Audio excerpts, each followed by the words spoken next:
ஏதாவது நான் சொன்னதில் என்னதான் குறிப்பிடுறாரோ நான் இவ்வளோதான் குறிப்பிடுறாரோ அப்படின்னு நீங்கள் நினச்சிங்கன்னா அப்போ ஒவ்வொருத்தரும் அப்படிதான் இருக்கிறீங்களா நான் நினச்சிக்கிறேன்.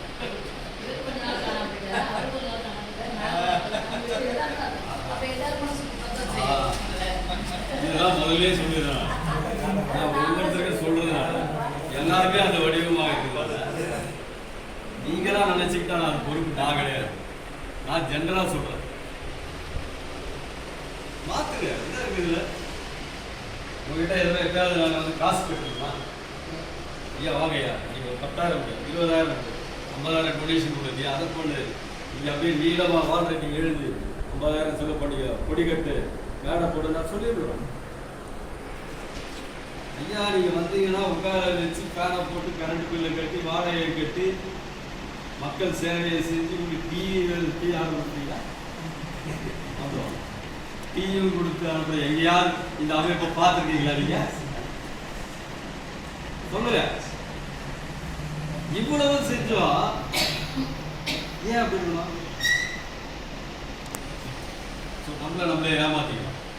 என்ன முன்சாமி சார் கேட்டா பேசுறேன். கிளம்புறீங்களா? போயிட்டு வாங்க. அனுப்புங்கம்மா போயிட்டு வாங்க. நீ போங்க அதுக்கே போட போயிட்டு வாங்க. போயிட்டு வாங்க போயிட்டு வாங்க ப்ளீஸ். பொறுத்தவரைங்க இன்வால்மெண்ட் இல்லை அப்படின்னா தேவை அவரோட ஒரு வேலையை நீங்கள் செய்யும். வருடத்துக்கு ஒரு முறை வந்து காட்சி அளிக்கிறது நான் சேவைகளுக்கு அப்பாற்பட்டவன் என் சேவையை மட்டுமே நான் பார்ப்பேன் அப்படின்ற இருந்தால் இங்கே வாய்ப்பு இல்லைங்க. மாற்றி உண்மை மட்டும் இருந்ததுன்னா 10 பேர் தான் போகும்.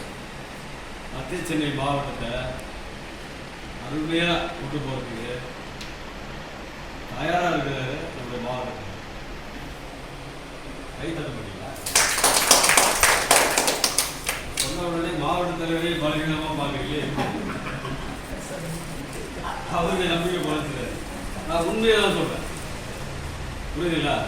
உண்மையான ஆட்கள் அது கூலி தேவையே இல்லை.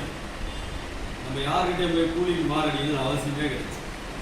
நம்மளுடைய வலிமையை நமக்கு தெரியாத வரைக்கும் நம்ம என்ன பண்ணோம்னா யானை மாதிரி பிச்சை தான் எடுத்துக்கணும். அதோடைய வலிமையே தெரியல. யானையுடைய வலிமை அது தெரியாதனால தான் 5க்கு 10க்கா பாகன்னு சொல்றதுக்கு பிச்சை இருக்கு. நம்ம எல்லாரும் யானை தான், ஆனால் பிச்சை இருக்கு. நம்ம வலிமையை தெரிஞ்சுட்டா அது எவ்வளோ பெரிய மிருகமாக இருந்தாலும் அடித்து துவம்சப்பட்டு போயிட்டே இருக்கும். அப்புறம் நம்ம செய்வோமா? 26க்கு அப்புறம் 26க்கு அப்புறம் செய்யலாமா? அப்போ இன்றையிலிருந்து இன்றைய டேட்லேருந்து இந்த நேரத்திலிருந்து நம்ம ஒரு சவால் எடுக்கணும். நாங்கள் ஆளெல்லாம் கூப்பிடலை, 50 பேர் 100 பேரெல்லாம் கேட்கல. உங்கள் பகுதியில் மாவட்ட தலைவர் சொல்லிட்டு அவர் ஒரு லிஸ்ட்டை கொடுத்துருவார். லிஸ்ட்டு எடுத்துருவார். நீங்கள் கட்டாயம் செஞ்சாதான் மாவட்டத்தினுடைய பொறுப்பாளர். கரெக்டாக உங்களுக்கு அவர் என்ன வேலை கொடுக்க போகிறாருன்னு நினைக்கிறீங்க? கோவன் சார் நீங்கள் சொல்லுங்கள். என்ன வேலை கொடுக்குறாரு?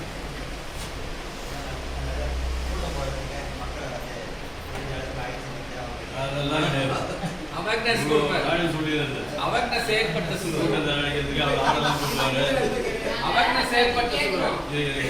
தட்டியெல்லாம் கேட்கலாம். கட்டியெல்லாம் நீங்க கேட்கலாம். வேலையெல்லாம் எல்லாம் கேளுங்க. நீங்க தட்டி கேட்குற தட்டி எழுதுற அதெல்லாம் வேணாம். நான் சொல்றது மட்டும் பண்ணு. விழிப்புணர்வு என்ன பண்ணணும்னு 4 நிமிஷம் கவனமாக கேளுங்க.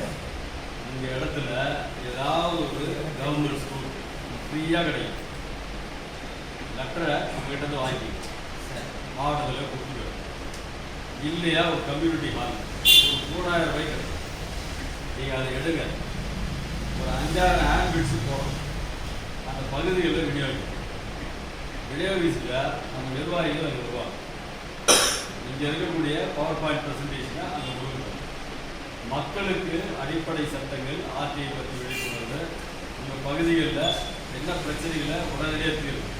குடிநீர் பிரச்சனையா, மின்சார பிரச்சனையா, பள்ளி கல்வித்துறையில் பிரச்சனையா, மருத்துவத்தில் பிரச்சனையா, ரோடு போடலையா, இப்படி பல்வேறு பிரச்சனைகளை உடனடி தீர்வுக்கு ஆகுது அப்படின்றத பற்றி ஒரு விழிப்புணர்வு இலவசமாக அனைவர்களுக்கு காலையில் 9 மணிக்கு ஆரம்பிக்கிறோம், 9 மணிக்கு ஸ்டார்ட் பண்ணுவோம், 12:30க்கு முடிச்சிடுவோம்.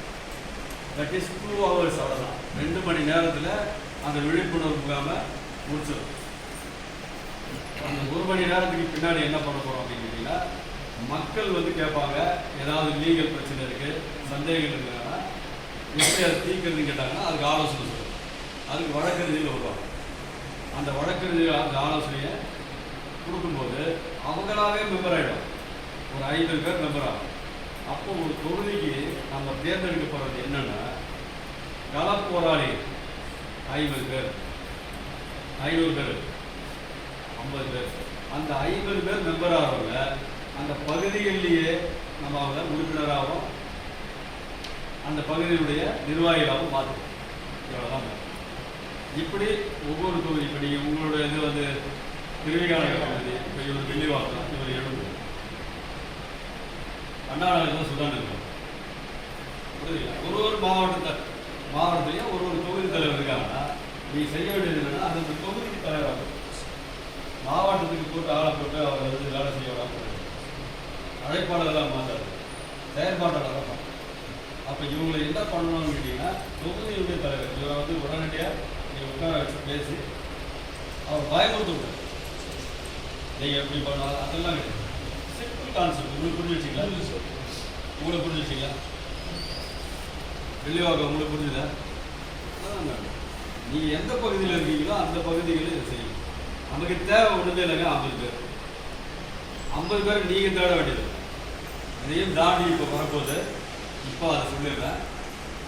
இப்போ ஐடி தனியாக வந்து நம்ம பண்ணிடணும்.